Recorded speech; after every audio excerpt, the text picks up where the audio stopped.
큰 부자 관리라는 제목으로 하나님 말씀 증거하겠습니다.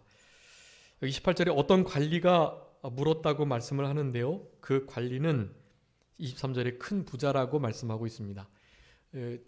오늘 이 누가복음 18장의 후반부 18절부터 43절까지의 이 세 단락의 말씀은 이 큰 부자 관리하고요.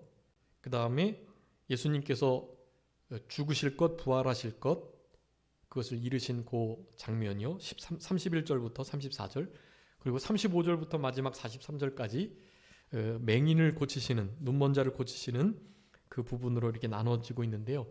이 부분은 다른 복음서, 그러니까 마태복음 그리고 마가복음 이 두 곳에서 동일하게 같이 기록하고 있는 말씀입니다. 그런데 그 의미들을 조금 더 마태와 마가복음을 함께 살펴보면서 조금 더 다각화, 입체화할 수 있겠고요. 그럴 때 우리 예수님의 복음이 조금 더 구체적으로 또 우리 안에 조금 더 심층적으로 그렇게 다가올 수 있게 될 것입니다. 그래서 하나님이 그렇게 감동을 주셔서 기록해 두신 거예요. 우리 이 부자 관원, 이 관리, 마태복음에는 청년이라고 나와 있어요. 재물 많은 청년. 그러니까 청년인데도 관리가 돼서 돈도 아주 많고요. 그러니까 좀 젊은 사람이 성공한 신앙도 있고 조금 더 영적인 것을 추구하기도 하고 나름 이렇게 진심으로 율법의 말씀을 힘써 지키려고도 하고 거기다가 관원이라서 또 나름 부귀, 권세, 또 명예를 같이 가지고 있는 그런 사람이라고 할 수 있겠습니다. 그런데 우리가 아는 것처럼 이 사람은 답을 듣지 못하고 갔어요. 네. 무엇 때문에요? 재물 때문에요. 예수님께서 한 가지 부족한 것이 있다고 하시면서 재물에 관한 말씀을 하시니까 근심을 하면서 갔다. 여기 사실 23절에 보면 근심하더라 라고만 기록되어 있는데요. 이 마태복음에 보면은 근심하여 갔다 그렇게 말해요. 그러니까 예수님을 뒤에 나오는 예수님 영생에 관한 말씀을 제대로 듣지 못하고 간 거예요. 우리 성도님들의 삶 속에서도 사실 하나님이 교훈하시고자 하는 게 있는데 그 전에 이렇게 준비 과정, 마음을 이렇게 잘 하나님께서 다스려 가시면서 그 부분을 이렇게 말씀하셔야 되는데 그냥 그 과정 중에 제대로 다스림 받지 못하고 그냥 훌쩍 그 훈련 받아야 될 부분을 뛰어넘는 경우가 있어요. 그러면 자라남이 없고요. 그리고 그것으로 인해서 우리 마음이 연단되지 못해요. 우리 마음이 연단이 돼야 벼러진 믿음 그리고 시험된 믿음, 그래서 다른 어떤 시험이 와도 잘 이겨낼 수 있는 믿음이 되는 거거든요.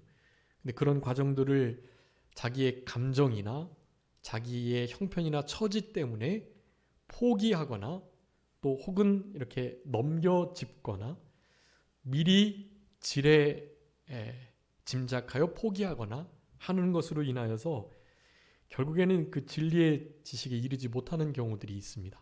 그런 것들을 아주 삼가 조심하고 하여간 원래 그런 세상 말도 있죠.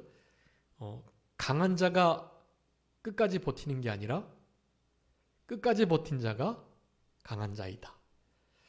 하나님 앞에 그냥 일단은 견뎌내고 이렇게 막 늘러붙고 좀 이렇게 우리 지도록 목사님 말씀에 의하면 엉덩이를 좀 이렇게 비비면서 그냥 그 자리에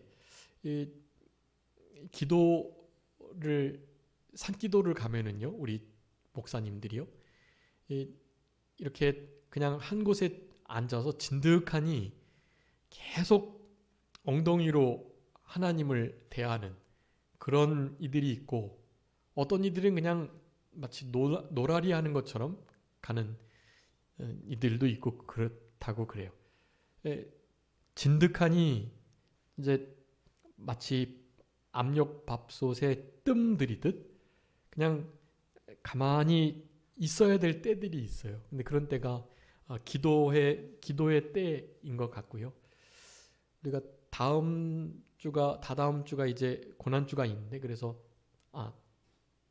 3주 뒤가 고난주가 아니라서 이제 4월 첫째 주 그 주간에 이제 고난주간 바로 전 주간인데 그 주간에 고난주간은 특별 새벽기도 해야 되니까 고난주간 전 주간에 좀 이렇게 산에를 다녀오려고 합니다. 우리 친구 목사님하고요.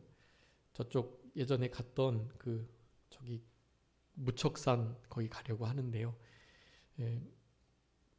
하나님이 좀 이렇게 많이 은혜를 주셔서 좀 이렇게 하나님을 깊이 만나고 또 하나님께서 좀 도와주시는 힘을 위로를 받고 왔으면 하는 마음이 있는데요. 아무튼 하나님 앞에 그저 좀 부분 금식도 하면서 우리의 목소리가 상달되도록 지금 실제로 우리 교회 가정이나 또 교단이나 또 나라나 또 전 세계적인 크리스찬들을 위한 기도가 진짜 필요한 때인 것 같고요.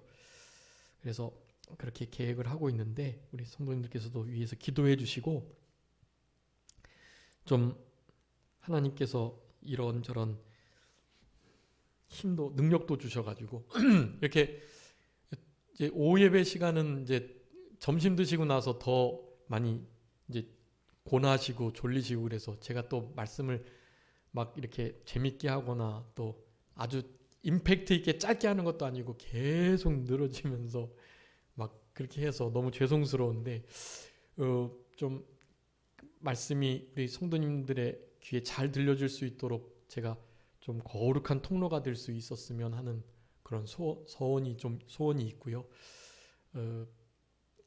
어떤 목사님이 그랬대요. 이제 막 말씀을 그분도 말씀이 조용하신 분인데 이런저런 어려운 말씀들을 많이 이제 가르쳐 주고 싶으니까요. 가르쳐 주는데 막 성도가 졸더라는 거예요. 그래서 이제 하도 조니까 이제 잠자고 계시다가 어느 때 이제 너 집사님 이거 졸지 마세요 좀 이제 그렇게 하셨대요. 그랬더니 그분이 하시는 말씀이 궁시렁궁시렁하면서 지가 졸게 해놓고서 지가 자게 해놓고 나보러 그러는데 이런 식으로 말을 했대요. 아니 자기가 나를 졸게 해놓고서 누구 보러 지금 존다고 깨라고 그렇게 예? 자기가 나를 재워놓고 재웠대. 자기가 나를 재워놓고 지금 무슨 누구로 졸지 말라 그러는 거예요. 그랬대요. 그래서 그 말을 듣고 진짜 충격을 받아서 이러면 안 되겠다.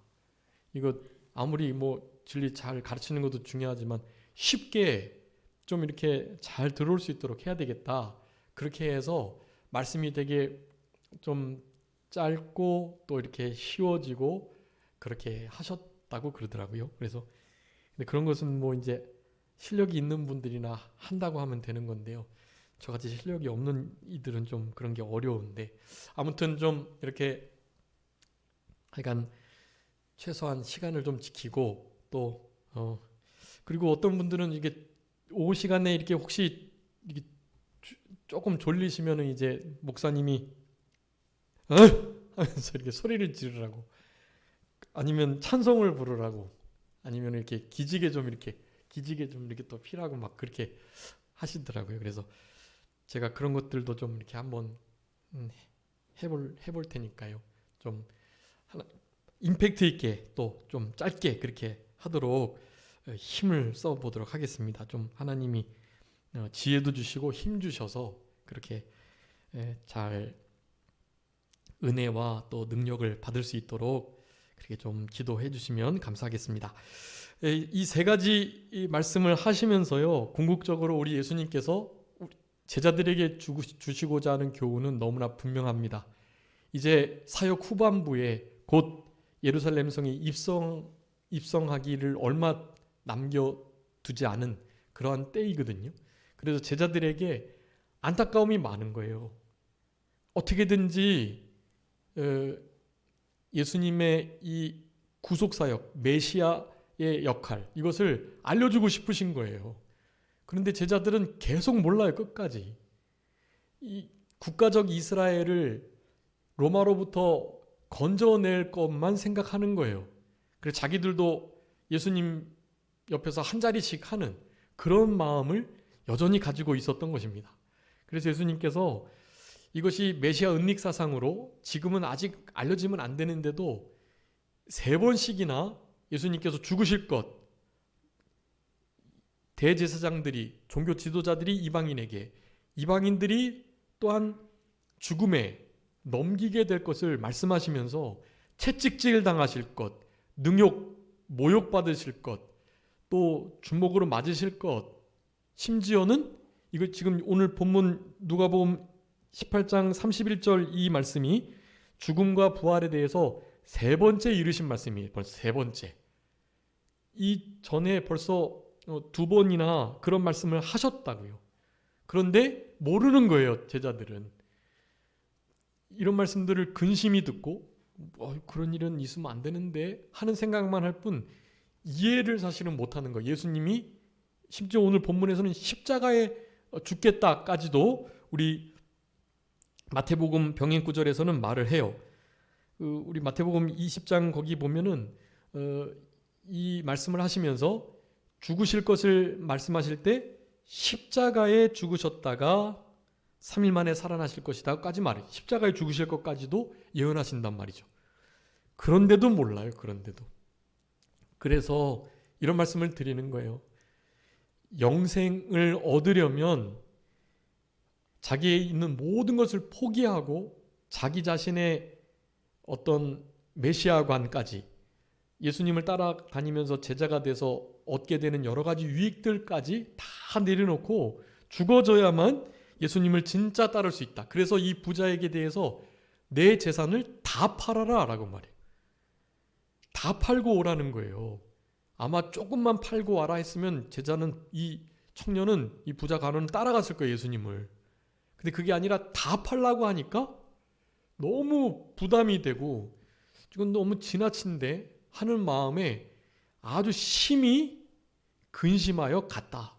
여기 병행 구절 마가복음에 보면 슬픈 기색을 띠고 갔다. 그렇게까지 말해요.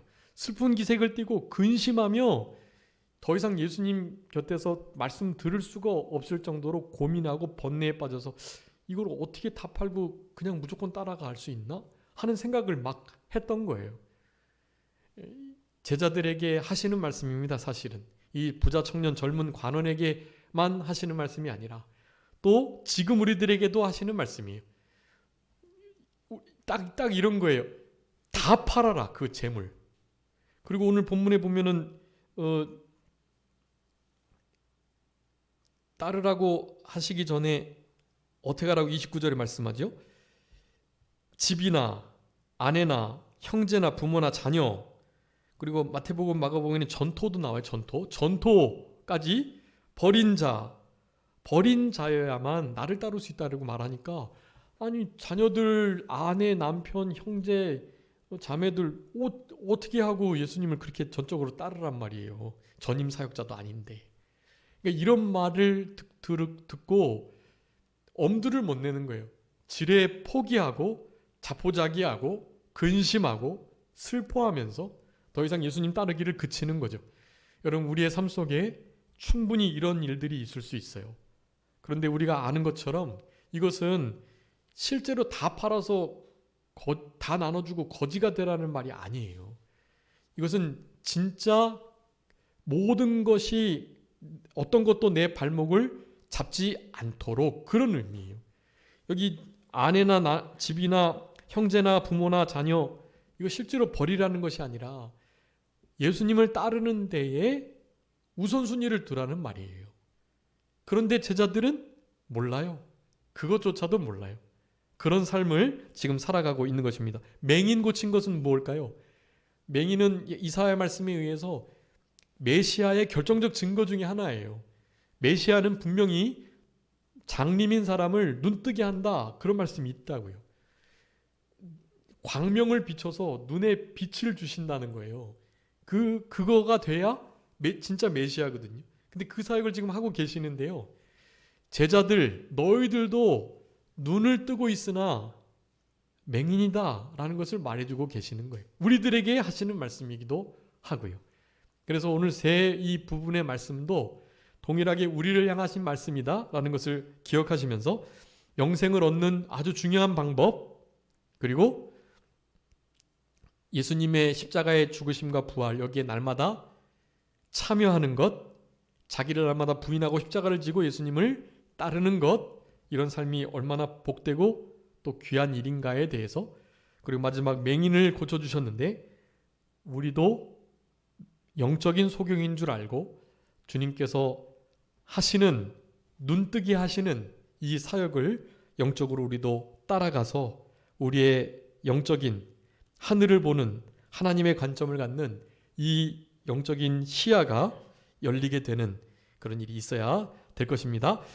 먼저 부자 관리, 이 부자 관원, 큰 부자 관원에 대해서 여기 어떻게 하여야 영생을 얻으리까라고 말씀하고 있는데, 무엇을 해야? 마태복음에는요, 여기 선한 선생님이라고 안 하고 그냥 선생님이라고 한 다음에 어떤 선한 일을 하여야 영생을 얻으리까 이렇게 말했어요. 근데 여기 마가복음에서는 선한 선생님이요 무엇을 해야 영생을 얻겠습니까? 이렇게 묻고 있거든요. 그러니까 선한 선생님께 어떤 선한 일을 해야 영생을 얻겠는지에 대해서 물은 거예요. 여러분, 선한 것은 분명히 아셔야 돼요. 우리 하나님밖에 선한 것이 없어요. 우리가 흔히 하는 그 선은요, 선이 아니에요, 사실. 시편이나 로마서 말씀을 보면 선을 행하는 자가 없는데 하나도 없다, 그렇게 말해요. 하나도 없다. 네. 그 말씀에 이렇게 그 바로 윗구절에는 하나님께서 이 땅을 굽어 살피면서 나를 찾는 자가 없다라고 말씀하시면서 그 말씀하시거든요. 하나님이 없다고 하며 하나님을 찾으려 하지도 않고 선도 행하지 않는다. 선행하는 자가 하나도 없다, 그렇게 말해요. 그러니까 하나님을 찾고 우리 하나님이 어떤 분이신가를 알아가고 하나님이 실제로 살아계신다라는 것을 믿는 것, 그 자들이 진짜 선을 행하는 자들이에요. 예수님이 이 말씀을 하시는 겁니다. 선행을 해야 무슨 영생 얻는 게 아니다. 선에 관해서는 말할 것이 없다. 나를 선하다 하지 말고 하나님 한 분 외에는 선한 이가 없다라고 말씀하면서 하나님과 관계된, 하나님이 살아계심과 하나님을 찾는 것과 하나님의 뜻을 잘 따르려고 하는 일, 이런 일들이 선한 일이지, 우리가 흔히 하는 착한 일, 다른 사람들을 어떻게 좀 돕는 일, 이런 것은 사실은 상당히 그것조차도 이기주의적인 동기로부터 비롯된 것이다 라고 할 수가 있는 거예요. 그래서 진짜 선은 사실 하나님에 관계된 일, 믿는 일, 실제로 정직을 내면서 하나님의 뜻을 찾는 일, 이런 것들만이 실제로 선한 일이다라고 할 수가 있겠습니다. 그런데 우리 마태복음에 보면은요, 그 어찌 선하다 하느냐라고 말씀하면서 물어요. 생명의 예수님께서 이제 그 말씀을 하시면서 그 관원에게 말을 하는 거예요. 그 영생, 생명에 들어가려면 계명을 지켜야 된다. 그렇게 말씀하세요. 그러니까 어떤 계명이요? 라고 또 묻는 거예요. 마태복음에 그렇게 나옵니다. 그랬더니 이제 20절에 말씀하시는 거예요. 너가 계명을 다 알고 있지? 간음, 살인, 도둑질, 거짓 증언, 부모 공경, 이거 해라. 이거 해야 생명에 들어간다라고 말씀하신 거예요. 그랬는데 마태복음에는 내 이웃 사랑을 자신과 같이 해라. 이웃 사랑에 대한 말씀도 하나 더 추가되어 있어요. 그리고 마가복음에는요, 속여 빼앗지 마라, 이 말씀도 들어가 있어요. 그러니까 이 친구가 나름 이렇게 믿음을 쓰긴 썼지만 이렇게 가진 돈에 비해서 이웃 사랑하는 일을 많이 못했던 것 같아요. 도둑질을 안 했지만 사실은 어느 사람의 재물들을 자기 것으로 취하기 위해서 좀 속이는 일이 아마 있었던 것 같아요. 그래서 속여 취하지 말아라. 이웃을 내 몸과 같이 사랑해라라는 말씀을 마태복음과 마가복음에는 집어넣고 계세요. 그러니까 이런 계명조차도 사실 제대로 지켜지지 못했다는 것을 말씀하고 있는 것이고, 여기 보니까 자기는 다 지켰다고, 어렸을 때부터 다 지켰다고 21절에 말하죠. 그런데 예수님께서 말씀합니다. 내게 아직도 부족한 것이 있다라고 말이죠. 원래 마태복음에는 나 이거 다 지켰습니다. 무엇이 좀 부족합니까? 더? 이런 식으로 되물어요. 마태복음에는. 그러니까 예수님께서 너가 이것이 다 지켰다고 말하지만 온전하고자 할진대 라고 말하면서 온전함, 그 온전함에 대해서 말씀을 하십니다. 그러니까 다 이게 온전함에 대한 말씀인 거예요. 그가 겉으로는 제대로 지킨 것처럼 보이지만 온전하지 않은 상태, 이웃 사랑을 적극적으로 실천하는 일에서나 또 다른 사람들의 것을 좀 속여서 취하는 그런 일들이 아마 있었던 것이고, 그러면서 온전하고자 할진대 라고 말하면서 한 가지 부족한 거, 우리 마가복음에는요 아주 중요한 말씀이 있는데요, 이 말씀을 하기 바로 전에 한 가지 부족한 것이 있다라고 말씀하면서 그 관원을, 부자 청년을 사랑하여 라고 표현해요. 사랑하여. 사실은 이렇게 묻는 이 부자 청년을 우리 예수님은 사랑하셨던 거예요. 그래서 온전케 하게 하시려고 이제 적극적으로 이 과정을 이렇게 거치려고 하는 것입니다. 교회사 학자들은요, 이 젊은 부자 관원 청년이 아마 분명히 자기의 재산들을 잘 처리하고 예수님을 따랐을 거다라고 말을 합니다. 그러면서 그 사람의 실제적인 이름까지도 거론하면서 역사적 인물로 많은 재물을 다 나눠주고 우리 예수님을 공개했던 그런 인물이었다고 말을 해요. 성경에 나오지 않으니까 명확하진 않지만 충분히 그랬을 것입니다. 왜냐하면 우리 예수님께서 이 청년을 사랑하셨고, 그래서 이가 온전하게 되게 하시기 위하여 이런 과정들을 지금 거치시는 거예요. 그러면서 제자들을 더욱더 온전케 하시려는 의도도 있는 거죠. 그러면서 다 팔으라고 말해요. 마태복음은 다 팔으라고까지는 하지 않는데요, 내게 있는 것을 팔아서 가난한 자에게 나눠주라. 다 팔으라는 말이 마음에 걸려가지고 근심하며 슬픈 기색을 띠고 돌아가게 되었던 것입니다. 이 모든 물질들을 구제하는 일에 쓰게 된다면 하늘에서 보화가 크다라고 말하며 하늘의 보화를 많이 못 쌓아둔 것 같아요. 그러면서 와서 나를 따르라 그렇게 말씀하시죠. 그 일을 아마 나중에는 하고 예수님을 따라가는 그런 자가 되었을 거라는 예측을 해봅니다. 근데 어쨌든 23절의 결론입니다. 그 사람이 큰 부자였기 때문에 이 말씀을 듣고 심히 근심하였다. 심히 근심하여 슬픈 기색을 띠고 갔다. 그렇게 다른 복음서는 말해요. 여러분, 하나님의 말씀이 우리로 하여금 심히 근심하게 하고 또 슬프게 하고, 그래서 결국 제자리로 영생을 어떻게 해야 얻어야 되겠다라는 마음이 있었는데 그것을 내려놓고 그냥 원래 자리로 돌아가게 하는 그런 말씀들이 선포될 수도 있어요, 사실. 근데 그런 것들을 잘 이기셔야 돼요. 이기시고 그거를 내 것으로 삼으셔야 돼요. 소화를 잘 시키시고, 원래 좋은 명약은 그 아픈 부위 혹은 아픈 어떤 통증들을 없애주기 전 더 고통스러워지고 더 힘든 과정들이 있다고 그러죠. 그것을 명현이라고 한다고 하는데, 명현 현상이 있으면 그건 진짜 낫는 거예요. 네. 사실은 이런 과정을 거쳐서 우리 이 젊은 부자 관원은 아마 예수님을 그렇게 많은 물질들이 있음에도 불구하고 잘 따르는 훌륭한 제자가 되지 않았을까, 그런 짐작을 해보게 되는 것입니다. 여러분, 말씀을 듣고 심히 근심되고 슬프고 또 그냥 돌아가고 싶고 그냥 포기하고 싶을 때가 있을지라도 잘 견디시고 그것을 소화시키셔야 돼요. 믿음으로 또 잘 참고 견디면서 그것을 소화시키시면 그것이 진짜 나의 영적 실력이 된다라는 사실. 그랬을 때 예수님께서 이제 제자들을 향하여 말씀하세요. 재물이 있는 자가 하나님의 나라에 들어가기가 어렵다.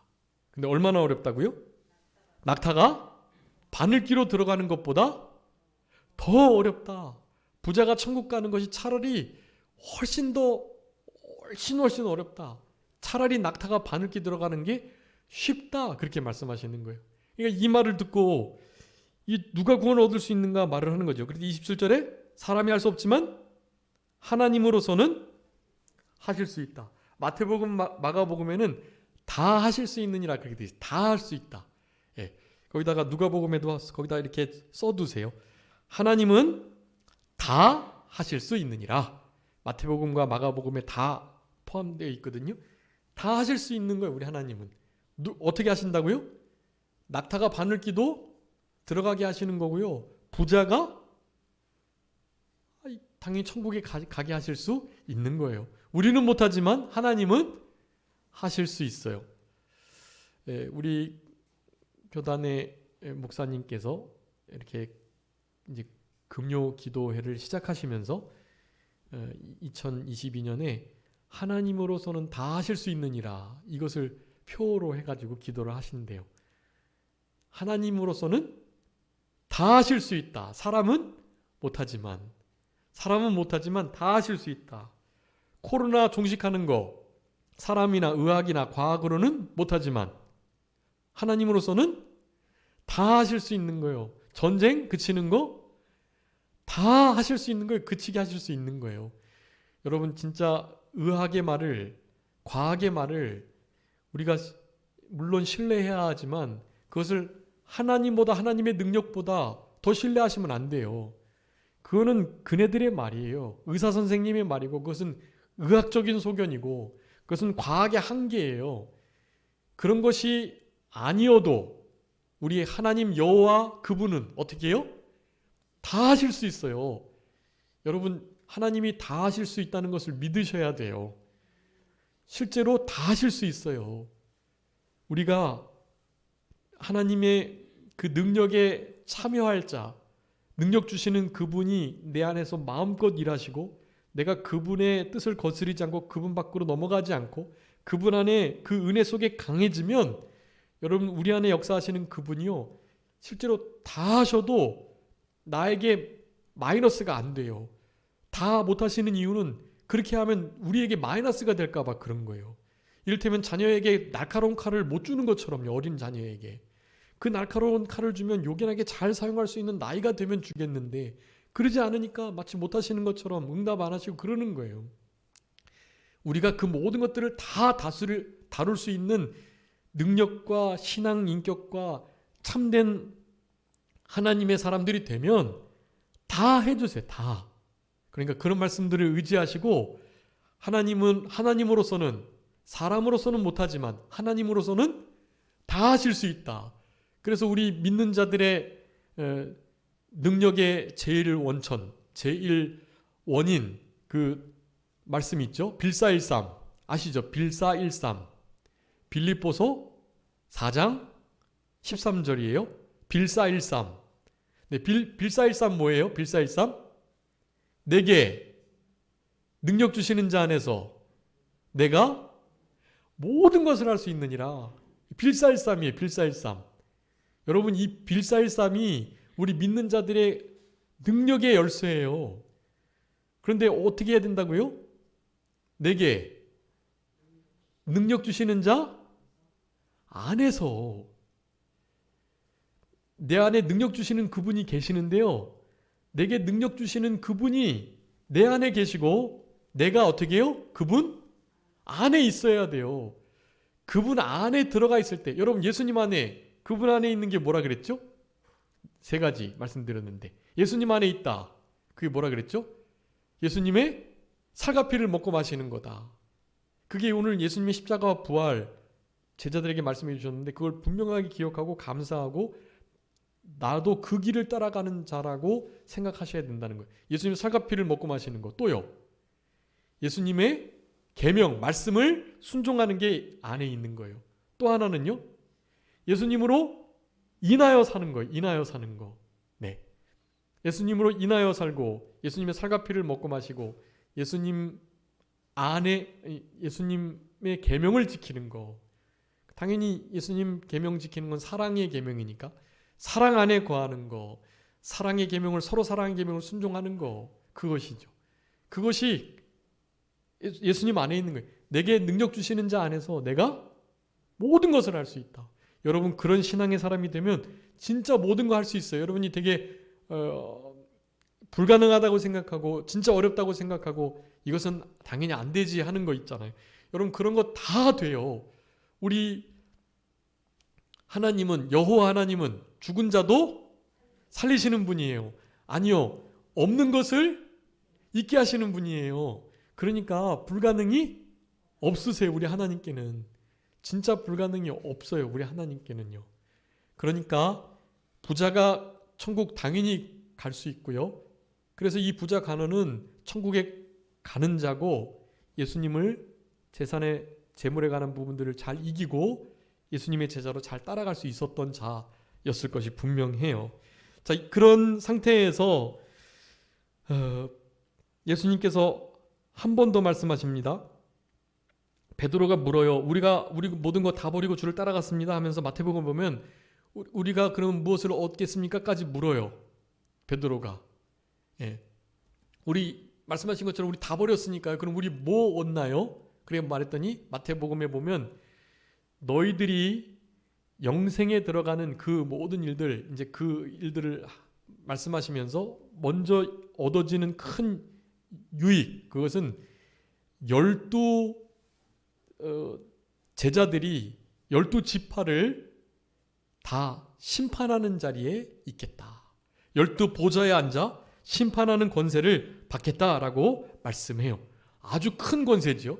이 권세를 제자들처럼 다 버리고 쫓는 자들에게 주시는 거예요. 여러분 우리도 이 제자들과 같이 다 하나님 보좌 우편에서 우리도 함께 앉아서 이 세상을 다스리게 될 하나님의 자녀들이에요. 하나님이 왕이시니까 우리들도 왕자 공주로서 세상을 다 다스리게 돼 있어요. 특별히 천년왕국에서는 부활체의 몸을 입고 이 땅에 육체로 거하는 불신자들을 우리가 다 다스리게 돼요. 여러분 근데 이 복스러운 천년왕국의 교리가 지금은 다 무천년설로 없어져 버렸어요. 역사주의적 전천년설을 주장하면 이상하게 생각합니다. 근데 성경에서는 훨씬 더 이 역사주의적 환란 중간 전천년설이 아주 확실한 진리예요. 이제 후천년설은 당연히 틀렸고요. 무천년설이 아주 유력한데 지금 대부분 개혁교회는 무천년설 주장하는 자들이 많아요. 당연히 이제 뭐 어거스틴이나 칼빈이나 다 그런 주장을 했기 때문에 더욱더 그래요. 근데 여러분 실제로 전천년 실제적인 천년왕국이 예수님 재림 전에 임하는 것이 전천년설인데 전천년설이 복스러운 교리예요. 이 말세지마를 이길 수 있는 아주 중요한 교리예요. 이것을 우리가 인정하고 우리 천년왕국에서 영원토록 함께 살아 왕노릇할 자들로 오래 참고 주님의 길을 따라가야 우리도 함께 왕노릇할 수 있는 거예요. 우리가 심판할 수 있는 지혜와 또 참된 자격이 갖춰질 수 있도록 생활하는 것이 그래서 무엇보다 중요하다고 하겠습니다.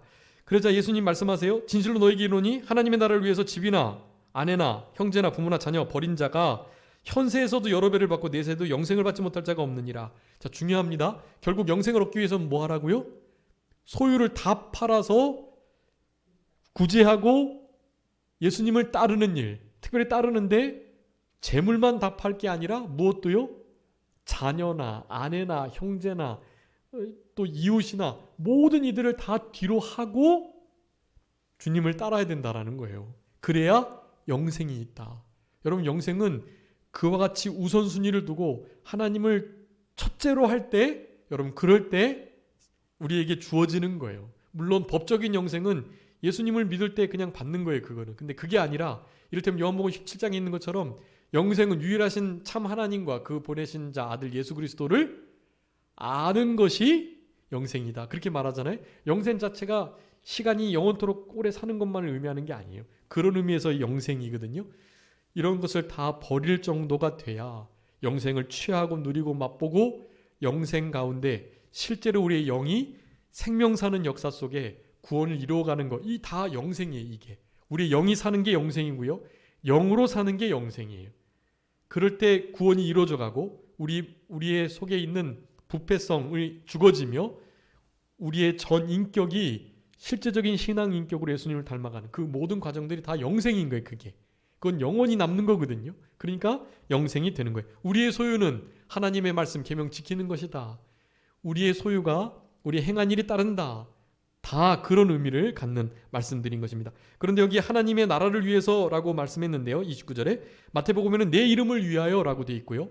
마가복음에는 나와 복음을 위하여라고 되어 있어요. 즉 예수님과 예수님의 복음, 그리고 예수님의 이름, 그리고 하나님의 나라를 위해서 희생하는 모든 것들, 그런 것들이 현세에서도 하나님께서 복을 주실 것이고요, 나중에 내세에는 영생을 누리고 영생의 그 영광이 다른 사람보다 차원이 다른 그런 영광스러운 영생을 누리게 된다는 거예요. 문제는 마가복음에 보면 무엇을 겸하여 받는다고요? 마가복음에 보면 박해를 겸하여 받는다, 그렇게 돼 있어요. 여러 배를 받대가 아니라 100배를 받대. 예, 현세와 내세에 당연히 상급을 받고 영생을 얻는데 특별히 핍박을 겸하여 받는다고 말해요.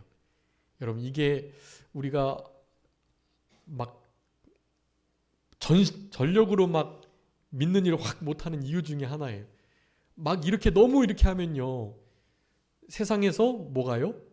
핍박이 올까봐, 뭔가 불이익이 생기고 조금 흔히 말해서 미쳤다고 하고 유별나게 믿는다고 하고 그럴까봐요. 여러분, 근데 그런 것을 어떻게 하셔야 돼요? 감내하셔야 돼요. 현세와 내세에 여러 배를 받고 영생을 진짜 최고로 영광스럽게 누리려면요, 그것을 각오하셔야 돼요. 그래서 예수님이 말씀하시는 거예요. 나를 따라오려거든 어떻게 해요? 자기를 부인하고 자기 십자가를 지고 날마다 나를 좇을 것이니라. 여러분, 이런 희생적 각오가 없으면 실제로 이런 하나님을 많이 닮은 거의 순교자적 자리, 이런 영광을 얻지 못해요. 그것을 포기하게 되면 평안하게 살 수 있죠. 타협하고 양보하고, 뭐 일단은 지옥에 가진 않으니까 그렇게 살아가면 뭐 그렇게 사는 거예요. 그런데 이 땅에서 땅 한 평 없고 집 한 칸 없지만 천국에서는 10고을 20고을 다스리는 권세를 가지고 섬기는 권세로 하나님 제일 닮고 예수님의 그 성품에 늘 많이 참여하고 하나님께 제일 많이 칭찬받는, 하늘의 별과 같이 빛나는 궁창의 별과 같이 많은 사람들을 의로운 대로 돌아오게 하는 자, 해와 같이 빛나겠다고 하셨던 그 영광을 얻으려고 한다면 각오하셔야 돼요. 그런 각오가 있으시기를 바라고, 전임 사역하는 저만 그런 각오로 살아가는 거 아니고요, 전임 사역한다고 해도 그런 각오도 없이 그냥 목산을 직장 노릇하는 것처럼 지내는 이들이 많아요. 차라리 우리 성도님들께서 세상의 직장 생활을 가지시면서 어떻게든지 교회 받들려고 하고 하나님의 종을 섬기려고 하고 선교사님들이나 또 교단이나 받들려고 하고, 여러분, 이런 일이 훨씬 더 전임 교육자보다 훨씬 더 하나님이 기뻐하시고 나은 거예요. 사실은 그 정도면 거의 사실 이런 모든 박해를, 모든 취미나 또 자기의 어떤 여가나 이런 걸 포기하고 다 내려놓고 오는 거라서 그거 하나님이 핍박으로 보시고 겸하여 핍박받는 것으로 쳐주셔요, 분명히. 그런 이들이 훨씬 더 나중에 하나님 앞에 큰 자로 드러나게 될 것입니다, 목회자들보다. 그런 우리 산정교회 성도님들이 너무 자랑스럽고 너무 멋지세요. 하나님께서 그런 신앙을 지금 찾고 계시고 그런 일들을 우리 주님 다시 오실 때까지 계속 해 오시면 정말 좋겠습니다. 자, 그러면서 죽음의 부활에 관한 말씀을 하시고요. 이거는 당연히 예수님의 십자가의 죽으심에 대해 누가복음 9장 22절하고 44절 두 번 나와요. 그 다음에 여기 18장에 나오는 거예요. 자, 그래서 거기에 마태복음에 보면 십자가까지 있다는 사실, 십자가까지도 우리 예수님이 예언하셨어요. 이미 이 예언대로 그대로 이루어집니다. 실제로 우리 마태복음에는 5번 말씀하세요. 5번 제자들에게 예언해 주신다고요. 그런데도 제자들은 몰라요. 나중에 깨닫게 돼요. 왜냐하면 34절에 그 말씀이 감춰져 있기 때문에 그래요. 아직은 깨달을 만한 영적 실력이 되지 못했고 아직까지는 그것을 깨달음으로 이렇게 그리스도 메시아의 사역이 제한이 될까봐 하나님께서 그렇게 해놓으신 거예요. 어쨌든 그 이르신 바를 알지 못할 때가 있습니다. 여러분 우리도 성경 말씀을 알지 못할 때가 있거든요. 그럴 때 그냥 포기하지 마시고 일단은 넘어가시면 돼요. 만약에 모르는 것이 있으시면 그냥 지나가세요. 지나가시고 나중에 그것을 다시 읽으실 때는 반드시 깨달음이 있으실 거예요. 모르실 때는 거기다가 연필로 물음표를 쳐놓으시고 저한테 질문하셔도 되고요. 반드시 그런 물음표 쳐놓은 건 반드시 하나님이 설교 말씀을 통해서 듣게 하세요. 그러니까 물음표 쳐놓고 아는 것은 물음표 지우시고 그래서 느낌표 해놓으시고 그러면 그런 것들이 우리 신앙생활에 사실은 아주 유익한 말씀이 됩니다. 이 맹인을 고치신 사건이 중요한데요. 여기 여리고를 가까이 가셨을 때 원래 마태복음 마가복음에 보면 여리고를 떠나가실 때 여리고를 나가실 때 그렇게 돼 있어요. 여러분 여리고가요. 옛 여리고와 새 여리고가 있어요. 구여리고 신여리고가 있어요. 그래서 예수님께서 구여리고를 나갔다가 신여리고로 들어가시든가 신여리고에서 나가서 구여리고로 들어가시던가 그런 찰나예요. 그게. 그러니까 마태복음 마가복음은 나가신 것으로 보고 누가복음은 그 여리고 쪽으로 가까이 오신 것이라고 기록한 거예요. 이런 게 성경의 오류가 아니에요. 그것을 우리는 기억해야 돼요. 신여리고 구여리고가 있다는 것을 모르면 누가복음은 나간다 가까이 오셨다 그랬는데 마태복음하고 마가복음은 가신다 그랬는데 뭐 성경이 역시 틀리구만. 올바르지 않네. 틀린 게 맞네. 이렇게 생각하시면 안 돼요. 우리 생각에 좀 틀린 것처럼 보여도 성경은 반드시 우리가 알지 못하는 의미가 숨겨져 있다는 사실. 여기 맹인이 지금 한 맹인이라고 되어 있는데요. 원래 마태복음에 보면 두 맹인으로 되어 있고요. 그 두 맹인 중에 마가복음에 보면 이름이 바디메오예요. 바디메오. 바는 아들이란 뜻이고요. 디메오는 아빠인데요. 디메오의 아들 바디메오예요. 바디메오가 이 소경 중에 하나로 믿음을 써서 눈이 밝아지는 역사가 있었습니다. 여러분 눈이 떠지는 건 우리 예수님께서 메시아의 증거이고요. 그리고 제가 많이 강조했지만 눈 떠지는 거, 입이 열리는 거, 귀가 뚫리는 거 다 어떻게 되는 거라고요? 하나님께서 열어주셔야 돼요. 자, 눈, 귀, 입, 마음 다 하나님께서 어떻게 해요? 열어주셔야 돼요. 제가 그 성경 구절하고 어떻게 우리의 영적 눈이 밝아질 수 있는지에 대한 말씀을 다음 시간에 말씀드릴 거니까 여러분 눈, 귀, 입, 마음 다 어떻게 해야 된다고요? 하나님이 열어주셔야 된다.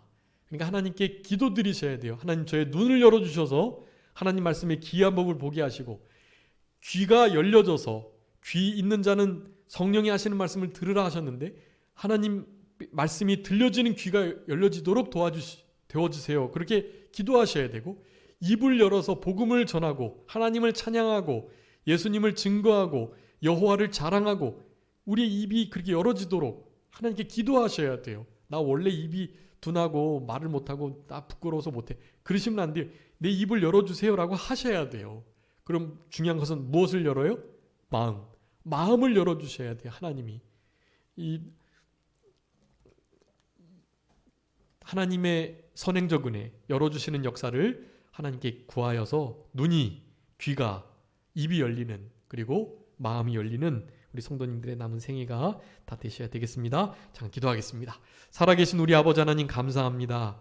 우리들에게 우리 예수님의 마지막 주님의 지상 사역들을 해 나가시면서 그 사역의 후반기에 제자들에게 정말 안타까운 마음으로 영생을 어떻게 얻을 수 있는지에 대하여, 예수님의 십자가의 죽으심과 부활에 대하여, 그리고 맹인이 눈을 뜨는 이 메시아적 역사를 통하여 우리 하나님 주님께서 어떤 일을 행하셔야 할 것인지, 제자들은 어떻게 그 뒤를 따라가야 할 것인지를 계속해서 교훈해 주시는 이 말씀들을 우리가 상고하며 하나님께서 주시는 은혜를 누릴 수 있도록 은총 베풀어 주신 우리 아버지 하나님 감사합니다.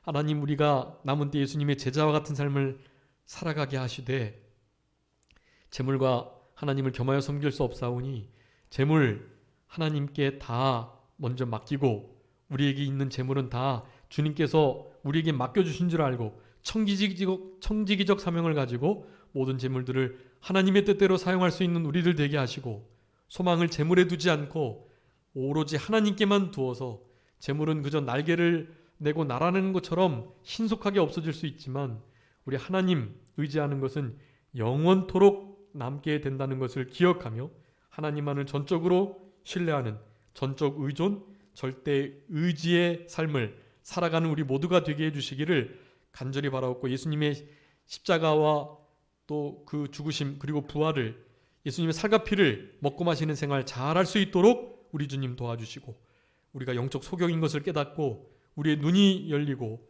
귀가 뚫리며 입이 열려져서 하나님의 모든 말씀들을 듣고 보고 또 전할 수 있는, 특별히 우리의 마음이 열려서 하나님의 말씀이 우리의 심령에 잘 뿌리 내릴 수 있는 그런 복된 우리 산정교회 모든 성도님들의 삶이 되게 해주시기를 간절히 바라옵고, 특별히 사람으로서는 할 수 없지만 하나님으로서는 다 할 수 있다는 것을 기억하며 내게 능력 주시는 자 안에서 내가 모든 것을 할 수 있다는 이 우리의 능력의 원천 빌사일삼, 이 귀한 구호를, 이 성경 구절을 늘 잊지 않고 암송하며 모든 사명들을 감당할 수 있는 우리 모두가 되게 해 주옵소서. 남은 주의 날도 주님의 뜻대로 온전히 드릴 수 있도록 역사해 주시기를 간절히 바라옵고, 돌아가는 발걸음도 우리 주님께서 친히 동행하여 주옵소서. 모든 것 주님께 맡기옵고 살아계신 예수 그리스도의 이름으로 기도 올리옵나이다. 아멘.